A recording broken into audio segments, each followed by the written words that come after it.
Hey everybody, Paul Lake here again with another physics problem solved. This is the channel where I solve physics homework problems provided to me by my tutoring clients.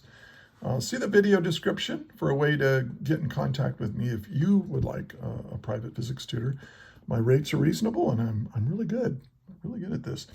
So, and by the way, if you find this video helpful, please like, share, and subscribe, especially if you're a physics student and you find this helpful, maybe it can help others as well. And so let's get to today's problem.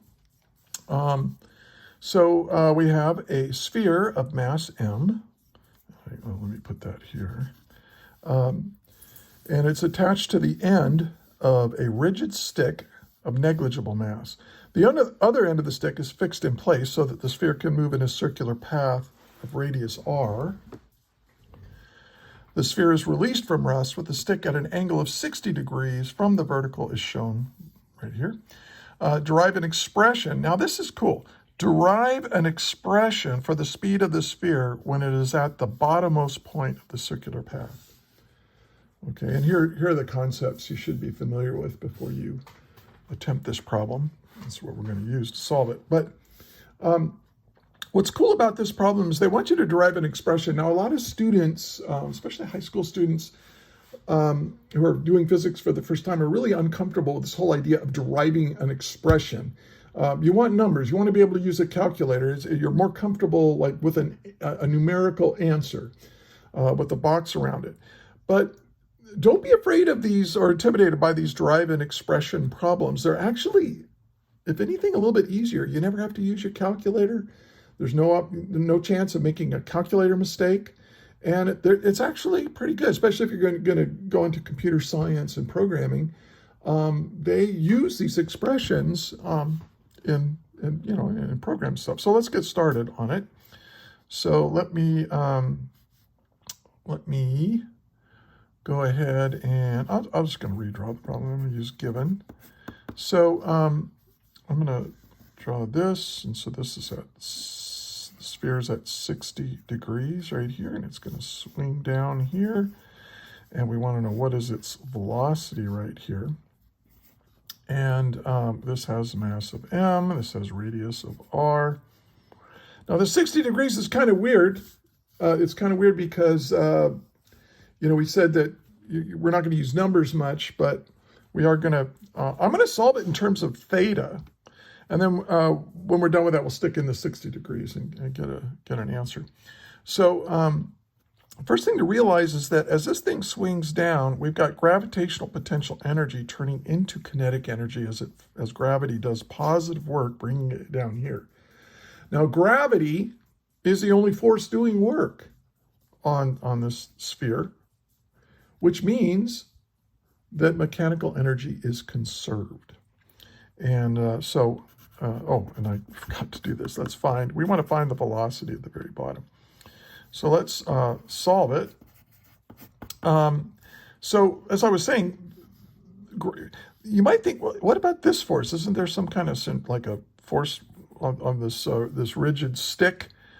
Well, yeah, it's applying a force to it, but the force is always, look at this little delta x right here, and look at this force. It's at a 90-degree angle. Forces that are perpendicular to the direction of motion at that instant don't do any work. They don't add or subtract any mechanical energy to our object. So we don't have to worry about it. The only force doing work is gravity, which means that the mechanical energy at this point is equal to the mechanical energy at this point. Okay, so we can say E initial equals E final. That is, the mechanical energy here is going to be equal to mechanical energy here. Now, what is mechanical energy? Let's review a little bit. It's kinetic energy plus gravitational potential energy plus elastic potential energy. In case there was a spring or something, there's no spring in this problem. And this is all initial. And then at the end, we're going to have kinetic energy final plus gravitational potential energy final plus elastic potential energy final. because this is the definition of mechanical energy, is the sum of kinetic plus gravitational potential plus the elastic potential, right? And so now, then we apply this to the problem. Well, if I look at this, I say, well, it's not moving. We're releasing it from rest. We're letting go of it, and it's going to swing down. So it doesn't have any kinetic energy. This is zero. And of course, there's no springs in this problem at all. So we're just going to make that go away. So all my mechanical energy initially is gravitational potential, right? So, and we have an equation for gravitational potential energy close to the Earth's surface. It's mgh. M is the mass, which we are given as m. G is gravity. And then h is my height above some reference.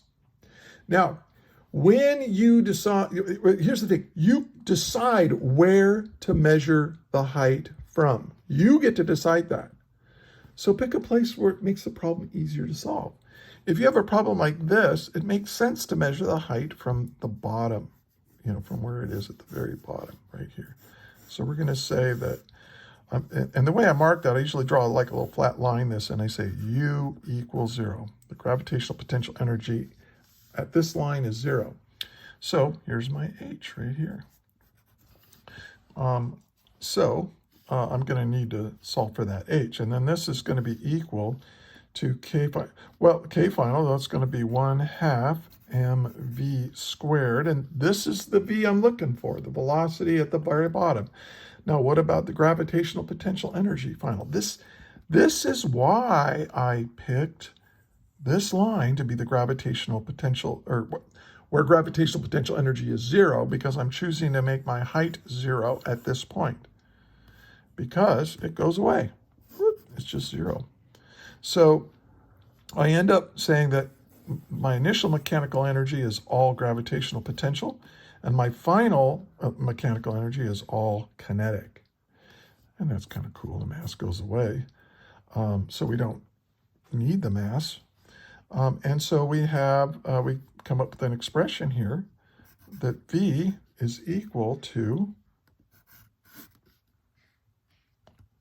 2gh. And you might think, oh, I'm done. That's my expression for the velocity at the bottom. No. This is the key idea when they say derive an expression. You have to get everything on this side in terms of the variables they gave us. And what did they give us? In terms of r and this angle theta right here, 60 degrees in this case. So if you leave it here, you're not finished with the problem yet. You have to come up with an expression for the height in terms of r and theta. So let's work on that. So I'm going to take a look at this triangle here. So let me draw this a little better. So I'm going to, here's my point at the top, and here's my horizontal. Let's make this a 30-degree angle so that this is a 60-degree angle right here. Yeah, okay. So this is R, and then this is going to swing down like this. So this is also R. But this is my height, H, from here up to here, right? From here to here is H. So this is theta right here. So I can figure out what H is, because H is right here. So I can figure out what H is, and now I'm going to call this distance here D, from here to here. If I can, and if I have that, if I can figure out what D is, I can figure out what H is, right? Because R is equal to D plus H. But I want to find H, so H, my height, is equal to R minus D. Now you might think, oh, yay, okay, we got H in terms of R, but I've introduced a new variable, this distance D right here. I got to get rid of it. It needs to be in terms of r or theta. Okay, but I can get d in terms of r or theta because if this angle right here, look at that. Adjacent leg, hypotenuse. Oh, I can say that d is equal to the hypotenuse times the cosine of the angle. This is the adjacent leg. Remember that cosine is the adjacent over the hypotenuse. I just solved directly for the adjacent here. So now I can put that in there.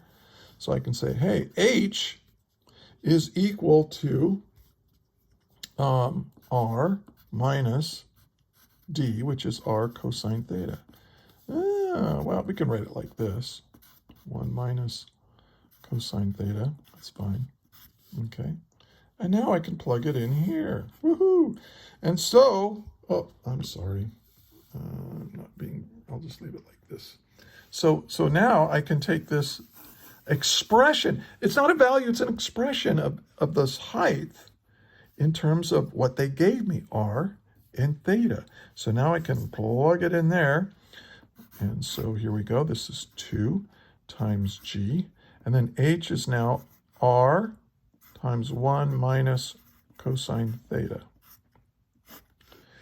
Now, you might think we're done, finally, and actually in a lot of problems we would be. If they express this as just some arbitrary angle theta, we'd be done. This would be an expression for the velocity at the bottom in terms of what they gave us. But they actually gave us what theta is. So let's plug that in. So v is equal to the square root of 2gr times 1 minus, now this is the cosine of 60 degrees.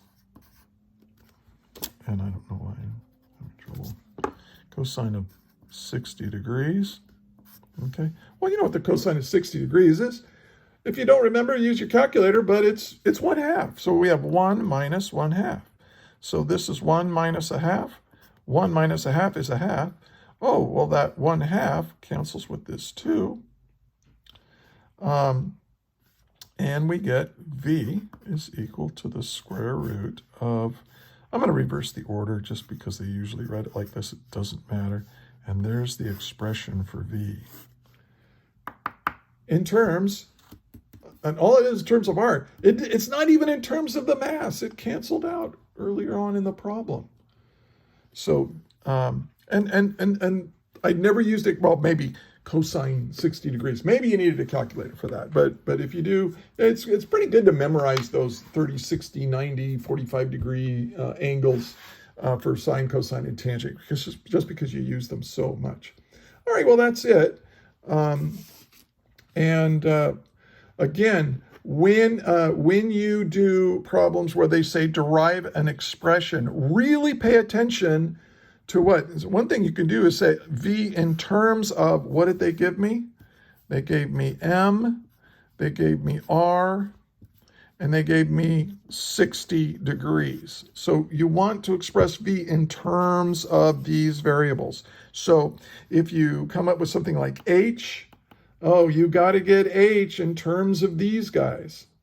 So, and then I went ahead and did this and eventually, achieved that end. So that's the idea. I think, so go ahead and do this. It's a really good idea to say, okay, v in terms of these variables. And then when you've done it, you've done it right. Okay. Well, that's it for this time. If you found this helpful, please give it a thumbs up. And share it with a friend. Subscribe to the channel if you are a physics student, because I make videos like this. Leave a comment. You can even leave me a problem. My channel's not that big, and so I look at every comment. And if you send me a problem to solve, maybe I'll make a video out of it for you and for everybody else. Anyway, thanks for listening, and until next time, may the net force be with you always.